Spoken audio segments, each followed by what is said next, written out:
I felt like for many people, one only hears about Armenia in the news these days as being this little country somewhere to the east that is fighting, or that's being fought with. And I wanted very much to remind people that there's a long and rich, complicated tradition of Armenia connected to the world, going back to the deep past. And so I used examples beginning with the 7th century church of Zvartnots, and I talked about how this Armenian church drew from many different traditions: Byzantine, Syrian, Mesopotamian, Hagiopolite or Jerusalem traditions, to really kind of announce the presence of Armenia in a tremendous crisis in the Near East, which was the wars between the superpowers of Byzantium and Sasanian Persia, and the arrival of the Islamic conquests. And so I sought to compare Zvartnots, maybe surprisingly, to the Dome of the Rock, in that sense that this was really intended as a world monument, intended to mount a faith on the world stage. A pilgrimage text about a 15th century Armenian pilgrim Martyros, who goes to Europe. And he goes to Venice, and he goes to Cologne, and he goes to Aachen, he goes to Basel, he goes to Spain. And he goes in order to see the relics of St. James of Compostela in Spain.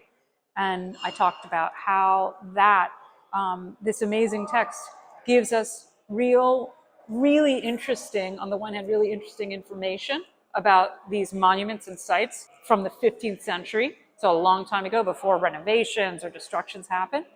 But it also gives us a very interesting Armenian perspective on Western Europe. And if you think about all the European travelers that go to Kilikia or whatever, yes, we have that. But here we have somebody from Armenia going to Europe. I mean, I think that they're valuable for everyone, but particularly for Western medievalists. I mean, to know that we have a 1490s record of the Notre Dame Cathedral in Paris that is before all the changes made to the cathedral, that's extraordinary.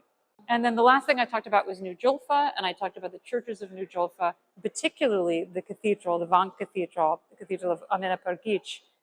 So I wrapped up by just reiterating how important it is for us to remember this incredible past of Armenia. I chose a university rather than the hall of one of the churches. Because here we get students who come as well, and faculty members, as well as the Armenian community. The Catholic University of America has recently embraced an endeavor to have a greater outreach to the Eastern Christian churches in the area. Among them is the Armenian community. We're doing this alongside with other Eastern churches, but it is the Armenian tradition that we find so captivating and so important. And it's been important to me in my study of the early church, as it's the Armenian lectionary from the 5th century that is so crucial for building our picture and understanding of the faith, of the liturgy. And so it's an interaction, not just with the Armenian community, but how the Armenian community is embracing and enriching other Eastern Christian and, of course, Western Christianity.